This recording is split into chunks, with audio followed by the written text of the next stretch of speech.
ഗുരുവായൂർ ക്ഷേത്രത്തിൽ സാധാരണ ചൊവ്വ, വ്യാഴം, ശനി ദിവസങ്ങളിൽ ദീപാരാധനയ്ക്ക് ശേഷവും ദർശനത്തിനായിട്ട് നമ്മൾ നിൽക്കുകയാണെങ്കിൽ 1 മണിക്കൂറിന് മേലെ നമുക്ക് വീണ്ടും വെയിറ്റ് ചെയ്യേണ്ടതായിട്ട് വരും. കാരണം അവിടെ ശ്രീഭൂതബലി നടക്കുകയാണ്.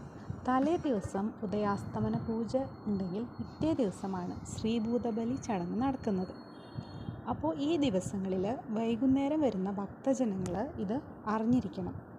അങ്ങനെയാണെങ്കിൽ ആ കുറച്ച് നേരം ദർശനത്തിന് നമ്മൾ വെയിറ്റ് ചെയ്യുന്നതിന് പകരം നാലമ്പലത്തിനകത്താണെന്ന് ഇരിക്കെ നമുക്ക് ഈ മനോഹരമായിട്ടുള്ള കാഴ്ച ഭഗവാൻ ആനപ്പുറത്ത് വരുന്നത് നമുക്ക് കാണാനായിട്ട് സാധിക്കും.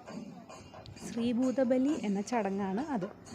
ദീപാരാധനയ്ക്ക് ശേഷം ശ്രീ ഗുരുവായൂരപ്പൻ്റെ പരിവാരങ്ങൾക്കും ഭൂതഗണങ്ങൾക്കും ബലി തൂകുന്നതിനായിട്ട് ഓദിക്കൻ വരുന്നു. ഇത് നേരിൽ കാണുവാൻ വേണ്ടി ഭഗവാൻ ശ്രീലകം വിട്ട് പുറത്തെഴുന്നള്ളുന്നു ആനപ്പുറത്ത്. അതായത് ഭഗവാൻ ആനപ്പുറത്ത് കയറി ഇതെല്ലാം കാണുന്നു. ഈ ചടങ്ങാണ് ശ്രീഭൂതബലി. അപ്പോൾ ഈ ദിവസങ്ങളിൽ ഇതുപോലെ വരുന്നവർക്ക് ഈ ചടങ്ങ് കാണാനായിട്ട് നാലമ്പലത്തിനകത്താണ് നമ്മളിരിക്കുന്നതെങ്കിൽ നമുക്ക് ഇത് കാണാനായിട്ട് സാധിക്കും.